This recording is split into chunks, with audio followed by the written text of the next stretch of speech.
Bună! Sunt Cristina, consultantul tău QuickShop. Astăzi vorbim despre pompa de circulație Vilo.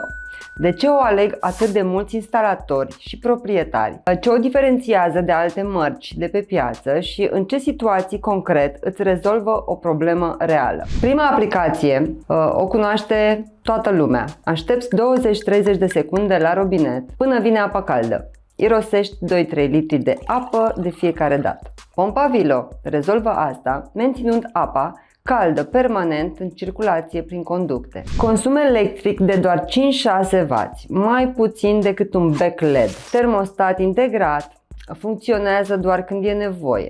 Dacă ai casa cu mai multe băi sau o distanță mare de la boiler la robinete, aceasta este soluția corectă. A doua utilizare este la fel de importantă.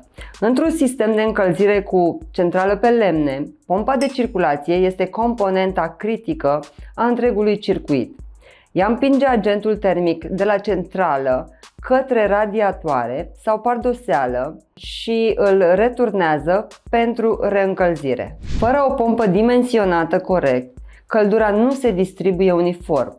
Unele camere rămân reci și consumi mai mult combustibil decât ar trebui. Modelele Vilo pentru agent termic suportă temperaturi de până la 110 grade și presiune de 10 bar, cu variante de turație variabilă care reduc automat consumul electric în funcție de cererea reală a instalației. Acum o întrebare corectă. Sunt și alte mărci pe piață? Sunt Grundfos, Fero, IMP Pumps, dar de ce totuși Vilo? În primul rând, Vilo este producător german cu peste 150 de ani de experiență exclusiv în pompe. Nu este o companie care face pompe printre altele. Acesta este singurul lor domeniu, ceea ce se vede în calitatea construcției și în durata de viață a produselor. În al doilea rând, piesele de schimb și serviciul sunt disponibile în România fără probleme. O pompă ieftină pentru care nu găsești piese peste 3 ani te costă mai mult decât una bună de la început. În al treilea rând, gama Vilo acoperă orice aplicație rezidențială, de la modele entry-level până la pompe cu turație variabilă și control electronic pentru instalații complexe. Și nu în ultimul rând, instalatorii autorizați recomandă Vilo constant, tocmai pentru că nu au probleme cu ele după montaj.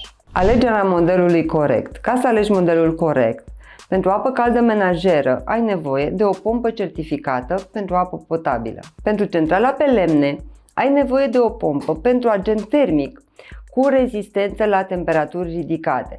Sunt categorii diferite. Accesează QuickShop, unde găsești pompe Vilo pentru orice aplicație, cu fișe tehnice complete pentru fiecare model. Montajul îl face orice instalator autorizat.